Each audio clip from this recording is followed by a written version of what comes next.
Buzz with Jess Lujan.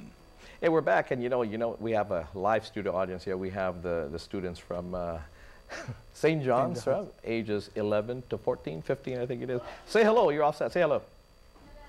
There we go. There we go. So see, you didn't think we have a live audience. There we do. Anyway, back to solar energy, gentlemen.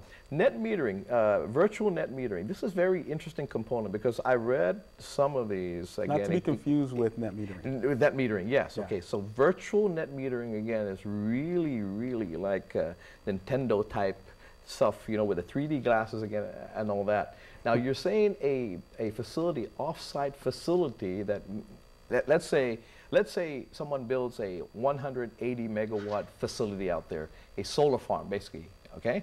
Just in general, solar farm. Now, if my house requires 1 megawatt or my facility 1 megawatt, all that, but I don't have the real estate, and somebody built that, and I said, hey, can I avail myself to that? I mean, can I sign up for this net metering? Is that how that works? That's how it would work, yeah. And there's a lot of, mechanics, in the background that go into this, and, the administrative part of that. But is it happening right now? It is. Germany, big virtual net metering program. The United States, there's 4 states that are doing virtual net metering, some form of it. So it is a reality. And this is where we can use technology to help solve the energy crisis, which is the internet. Yeah, and that's how all that would be tracked. And actually where I got this, because in regards to availing yourselves to, or individuals that will avail themselves to this virtual net metering, I think the genesis of this is start from, say, apartment and condo dwellers who said, hey, you're discriminating against us because I can't. First of all, my homeowners won't allow me to put a panel, okay? Right. Or the facility is, we just don't have the real estate. We don't have the rooftop to do it. As you say, we use a Tan Maria, this, so if Tan Maria or this, if Joe just has a house and it's just a tin roof, okay? I mean, tin house, a tin shack, but he's got power, legally and all that. He can't avail himself to solar electricity. Now, something like this, now, regardless if you've got legitimate power hooked on by GPA, if you have legitimate power, you can avail yourself regardless of what your dwelling is, right? Regardless of what your home is. That's correct. Yeah. That is correct. So, if I'm not mistaken, this came out of a discriminatory practice that happened in other states, right? Yeah, it did in California. Yeah, exactly. And it was a condominium complex that really started this whole thing. So the condominium owners got together and they actually sued the state of California because they were discriminated against. They wanted the benefit from solar energy. They wanted to hedge their energy bills. They wanted to help the planet, climate change, as we all know. We talked about Kiribati, that island nation that's disappearing now. So if you don't believe in climate change, just look at Kiribati. But they did, and they sued the state of California, and they won. Now, gentlemen, and this may go a little bit against your business here as well. You said in the end of the year, the end of the month, whatever it may be, if you have sold more power back or used less power than what was generated here, I guess you sell back, I guess, to GPA, and at the end of the day, GPA pays you back money. Now, I'm all for fair play. I don't want anybody taking me, but how can we do this that because can an industry overbuild then? Can for example, if you assess my home and I'm needing X amount of wattage, kilowatt hour, can you overbuild again to the sense, well, I want more money from GPA? Can that happen? Yeah, it absolutely can. We don't do that as a ethical company. So we try to design those systems where it offsets at 100% that homeowner.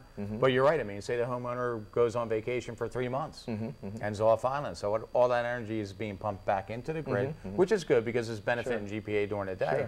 But on that retail rate, yeah, you're right. At the end of the year, they're going to get a huge check. Yeah. So I don't want to bill if I'm not using it. And neither should GPA have to pay me for something that really they didn't really produce. I mean, people are not using. So I want to be fair as well. I mean, fair to me. Don't give me a bill that I don't use, and likewise, I want to be fair. So a system then can be overbuilt then. Can be. Absolutely can be. And Jess, we're talking about a 180 megawatt power plant. We're talking about solar, but just keep in mind that none of this will work if without the existence of the utility. So we're very sensitive to the needs of the utility. So like Jeff said, that we don't purposely overbuild systems. If that system is going to produce excess electricity, it's because they went on vacation or they're shutting off their power, so it's shooting it back in. But we feel that system should be designed to hit that 100%, no more, maybe a little bit more power, but we understand the needs of the utility, and it really doesn't service the utility any good if a facility only needs 10 kW, but you build a 25 kW on that rooftop. It just doesn't make sense, and it doesn't service our utility any good. Yeah, I mean, I think at this point as well, I mean, it's fair because, I mean, I remember when we privatized, I mean, I was there in 27th Guam legislature when, of course, the GTA situation was privatized. And you know, the whole thing here in regards to, you know, they're using, of course, Gov Guam infrastructure, you know, and their poles, their power lines, and things of that nature, right? So the infrastructure. I think cable uses that. And I said, again, I want fairness in this whole thing. Now, you know, if you had again, as in what you guys are doing right now, versus if virtual net metering were to ever happen here in Guam, I think GPA maybe definitely should have some kind of compensation for their distribution.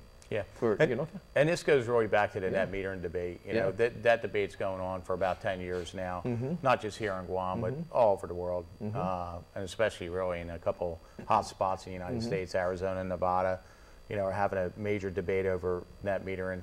You know, what is the true value of solar energy? We, as an industry, we did an independent study. Solar City put it out, actually. And the value of solar energy was actually 1.3 cents more than the utility was paying them back for retail rate. So, and Joe said, we're very sensitive to the utility, but this is where two industries now are merging together. So we consider ourselves an energy company. They're an energy company. We're just a different form of energy. This is where two industries really need to work together, especially here on Guam, because it is a non-interconnected utility. We can't count on any other utility, except really our utility, which is renewable energy. So it's two industries that really have to work together to solve the problems for the whole community of Guam. Not what's best for GPA, not what's best for the renewable energy industry, but coming together, form some sort of legislature, work together, and try to actually, in a 5, 10-year plan, where are we going to be? With, you know, with Tesla right now, you know, with their battery systems coming on board, BYD in China, all these major corporations. This industry is changing so quick that we don't want to have stranded assets, you know, but then again, you know, we want to make sure that there is some sort of baseload generation where